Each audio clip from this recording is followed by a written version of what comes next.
Hi hello ನಮಸ್ಕಾರ friends, welcome back to our channel. Friends, ಅವರೇ ಇವತ್ತಿನ ಬ್ಲಾಗನ್ನು ಶುರು ಮಾಡೋಣ. ಸೊ ಇವತ್ತಿನ ಬ್ಲಾಗಲ್ಲಿ ಭಾಳ ಸ್ಪೆಷಲ್ ವ್ಯಕ್ತಿ ಬಂದಿದ್ದಾರೆ ನೋಡ್ರಿ ಫ್ರೆಂಡ್ಸ್. ಅದು ಎಲ್ಲಿ ಬಂದಿದ್ದಾರಪ್ಪ ಅಂದ್ರೆ, ಇದು ಚಿತ್ರನಟ ಸಿಹಿ ಕಹಿ ಚಂದ್ರು ಅವರು. ಸೊ ನಮ್ಮ ಏರಿಯಾದಾಗ ಸ್ಟ್ರೀಟ್ ಅಂಗಡಿ ಐತ್ರಿ. ಸೊ ಆ ಸ್ಟ್ರೀಟ್ ಅಂಗಡಿಗೆ ಬಂದಿದ್ರು ಅವರು. ಸೊ ಪ್ರಮೋಷನ್ಗೆ ಅಂತಂದು ಎಲ್ಲರೂ ಕರೆಸಿದ್ರಿ. ಸೊ ಎಲ್ಲ ಏನು ಇಲ್ಲೇ ಇದ್ರೂ ನನಗೆ ಹೋಗೋಕ್ಕಾಗಲಿಲ್ಲರಪ್ಪ, ನಮ್ಮ ಮನೆಯವ್ರು ಕಳಿಸಿದ್ದೆ. ಬಟ್ ಎಲ್ಲರೂ ಮಾತಾಡ್ಕೊಂಡು ಬಂದರು. ಅದು ಖುಷಿ ಆಯ್ತು ರೀ ಇವ್ರನ್ನೆಲ್ಲ ನೋಡಿ. ಬಟ್ ಈ ವಿಡಿಯೋದಾಗ ಇಷ್ಟು ನೋಡೋಕೆ ನಮ್ಮ ಪುಣ್ಯನರ ಸಿಕ್ತಲ್ಲಪ್ಪ ಅಂತಂದು. ಬಟ್ ನಾನು ಹೋಗ್ಬೇಕಂದೆ. ಈಗೆಲ್ಲ ವಿಡಿಯೋ ಮಾಡ್ಕೊಂಡು ಬಂದ ಮೇಲೆ ನನಗೆ ಗೊತ್ತಾಯಿತು ಇವ್ರು ಬಂದಿದ್ದಾರೆ ಅನ್ನೋದು. ಸೊ ಆಮೇಲೆ ನಮ್ಮ ಮನೆಯವ್ರು ಹೇಳಿದ್ರು. ಸೊ ನೋಡಿರಿ ಫ್ರೆಂಡ್ಸ, ಈಗ ಅದು ವಿಡಿಯೋ ತೊಗೊಳಕ್ಕೆ ಕೊಡಾಕತ್ತಿದ್ದಿಲ್ಲ ಅಂತ್ರಿ. ಆಮೇಲೆ ವಿಡಿಯೋನ ಚೂರು ತೊಗೊಂಡ್ರಿ ಇವರು. ಯಾಕಂದ್ರೆ ಒಂಚೂರು ನನಗೂ ವಿಡಿಯೋಕ್ಕಾಗುತ್ತೆ, ನಾವು ಖುಷಿ ಆಗ್ಬೇಕಲ್ರಿ ಅವರು ನಮ್ಮ ಏರಿಯಾದಾಗ ಬಂದಿದ್ದಾರೆ ಅಂದ್ರೆ. ಸೊ ಎಲ್ಲರೂ ಉಪೇಂದ್ರ ಸರ್, ಆಮೇಲೆ ಸಿಹಿ ಕಹಿ ಚಂದ್ರು ಸರ್ ಎಲ್ಲರೂ ಬಂದಿರ್ತಾರೆ ರೀ. ಬಟ್ ನನಗೂ ಹೋಗೋಕ್ಕಾಗಿಲ್ಲ. ಏನು ಮಾಡ್ಬೇಕ್ರಿ, ಎಲ್ಲರೂ ದಾಟಿ ನಾವು ಹೋಗ್ಬೇಕಂದ್ರೆ ಇನ್ನೂ ಬ್ಯಾಡ್ ಟಾಪ್ ಮೇಲೆ ಹೋಗ್ಬೇಕ್ರಿ ನಾವು, ಅದ್ರ ಸಂಬಂಧ. ಮತ್ತು ಈಗ ಏನೈತಿ ಇದನ್ನು ನೋಡಿರಿ ಫ್ರೆಂಡ್ಸ. ಈಗ ಪ್ರಮೋಷನ್ನ ಯಾವ ಥರ ಮಾಡಾಕತ್ತಾರ ಅವರು ಈ ಸ್ಟ್ರೀಟ್ ಅಂಗಡಿದು ನೋಡಿ ಸಪೋರ್ಟ್ ಮಾಡಿರಿ.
ಬೊಂಬಾಟ್ ಬಸ್ನ ತಂಡದಿಂದ ಒಂದು ಟೋಕನ್ ಆಫ್ ಅಪ್ರಿಸಿಯೇಷನ್ ಇದೆಲ್ಲರೂ ಡಿಸ್ಪ್ಲೇ ಮಾಡಿ ಇದು ನೋಡಿದಾಗೆಲ್ಲ ನೆನಪು ಮಾಡ್ತಾರೆ.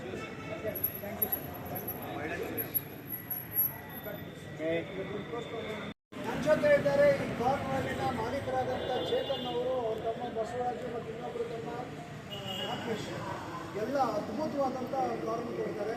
ಅದು ಸ್ಟೀಲ್ ಆಗಿರ್ಬೋದು, ಕ್ರಿಸ್ಪಿ ಆಗಿರೋ ಕಾನ್ಕಾರ್ವಾಗಿರ್ಬೋದು.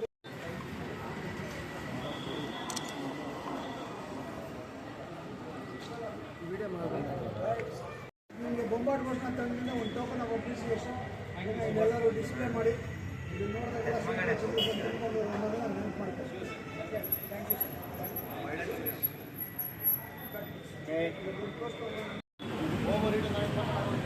ಕೊಡ್ತೀವಿ ನಮಗೆಲ್ಲ ಕಳ್ಸ ಕ್ಲೀನ್ ಬರ್ತೈತೆ ರೀ.